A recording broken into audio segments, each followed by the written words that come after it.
கலவைகள். இந்த பாடத்தை கற்பதன் மூலம் நாங்கள் பின்வரும் தேர்ச்சியை பெற்றுக்கொள்வோம். முனைவுத்தன்மை, முனைவுத்தன்மையும் சேர்வைகளும், முனைவுத்தன்மையும் கரையும் இயல்பும். சேதன அசேதன சேர்வைகள். மாணவர்களே, நாம் இப்போது தரம் 10 ஏற்கனவே கற்ற சேதன அசேதன சேர்வைகள் பற்றிய மீள நினைவிற்கு கொண்டு வருவோம். சேதன சேர்வைகள் காபனையும் ஐதரசனையும் கொண்டுள்ள சேர்வைகள் சேதன சேர்வைகள் ஆகும். அசேதன சேர்வைகள் காபனையும் ஐதரசனையும் பிணைப்பில் கொண்டிராத சேர்வைகள் அசேதன சேர்வைகள் ஆகும். முனைவுத்தன்மையும் சேதன அசேதன இயல்பும். முனைவுத்தன்மையை அடிப்படையாக கொண்டு கரையங்களையும் கரைப்பான்களையும் பின்வருமாறு பாகுபடுத்த முடியும். இரசாயன சேர்வைகள். சேதன சேர்வைகள், அசேதன சேர்வைகள். சேதன சேர்வைகளை நாம் 2 வகையாக பாகுபடுத்தலாம். முனைவுத்தன்மை உள்ளது, முனைவுத்தன்மை அற்றது. அவ்வாறே அசேதன சேர்வைகளையும் நாம் 2 வகையாக பாகுபடுத்த முடியும். முனைவுத்தன்மை உள்ளது, முனைவுத்தன்மை அற்றது. முனைவுத்தன்மை உள்ள சேதன சேர்வைகள். மதுசாரம். அன்றாட வாழ்வில் இது ஆல்கஹால் என அழைக்கப்படுகின்றது. இதனை நாம் அனைவரும் பொதுவாக அறிந்திருக்கின்றோம். ஆய்வுக்கூடங்களிலும் மதுபான விற்பனை நிலையங்களிலும் மதுசாரம் பயன்படுத்தப்படுகின்றது. இம்மதுசாரத்தில் காபனின் எண்ணிக்கை குறைவாக உள்ளபோது அது ஆபத்தானதாக மாறுகின்றது.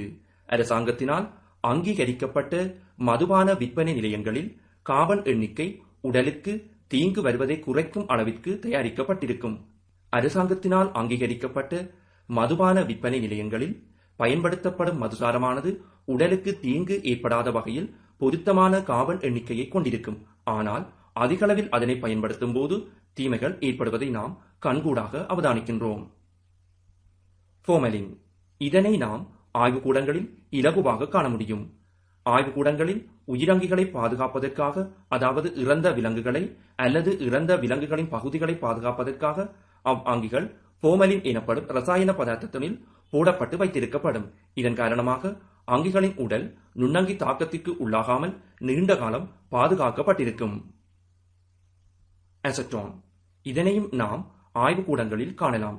கையில் படும்போது குளிர்ச்சி அதிகமாகவும் இனிமையான ஒரு மணத்தையும் கொண்டிருக்கும். இது அன்றாட வாழ்வில் இலகுவில் பதார்த்தங்களை கரைப்பதற்காக பயன்படுத்தப்படுகிறது. நெகப்பூச்சுக்களை கரைப்பதற்கும் மாக்கரினால் எழுதப்படுகின்ற போது அது நிரந்தர மாக்கராக, அதாவது பெர்மனன்ட் மாக்கராக இருக்கின்ற சந்தர்ப்பத்தில் அதனை கரைப்பதற்கும் நாம் அசெட்டோன்களை பயன்படுத்தலாம். முனைவுத்தன்மை அற்ற சேதன சேர்வைகள். ஹெக்சேன். இதனை நாம் ஆய்வுக்கூடத்தில் இலகுவாக காண முடியும்.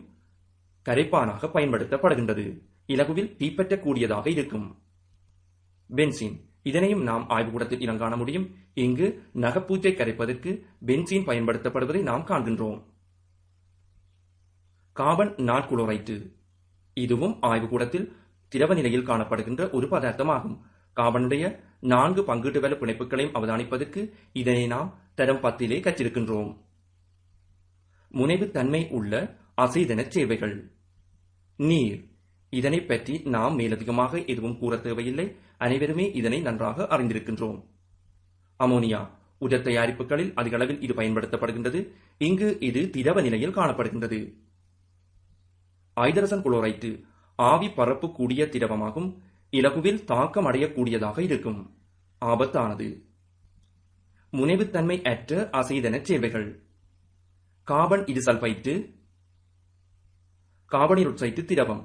கார்பனீரொட்சைட்டு திரவமாக மாற்றப்படுகின்ற போது ஆவி பரப்பு கூடியதாக இருக்கும்.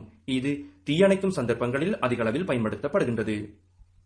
முனைவுத்தன்மையும் கரையும் இயல்பும். முனைவுத்தன்மை உள்ள கரையம் முனைவுத்தன்மை உள்ள கரைப்பானில் கரையும். உதாரணம்: எதனால், நீர்.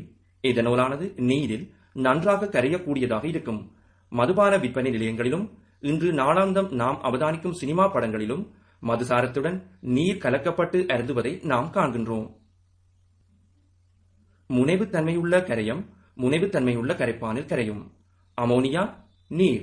அமோனியாவானது நீரில் இலகுவாக கரையும் இயல்பை கொண்டிருக்கும். முனைவுத்தன்மை அற்ற கரையம் முனைவுத்தன்மை அற்ற கரைப்பானில் கரையும். கிரீஸ். மண்ணெண்ணெய். நாம் வாகன திருத்தும் இடங்களிலே இதனை அவதானிக்க முடியும். அவர்கள் வாகனத்தை திருத்தும் போது கைகளில் கிரீஸ் படுகின்ற சந்தர்ப்பத்தில் திருத்திய பின்னர் தமது கைகளை மண்ணெண்ணெயினால் கழுவுவதை நாம் இனம் காண முடியும். பலாப்பால், தேங்காய் எண்ணெய். அன்றாட வாழ்வில் இச்செய்பாட்டை நாம் அவதானித்திருக்கின்றோம். பலாப்பழம் வெட்டுகின்ற சந்தர்ப்பத்தில் பால் கையில் படும்போது தேங்காய் எண்ணெய் அல்லது நல்லெண்ணெயினை கொண்டு நாம் கையினை கழுவுகின்றோம். தேங்காய் எண்ணெய்க்கு பதிலாக நாம் மண்ணெண்ணெயினையும் பயன்படுத்த முடியும்.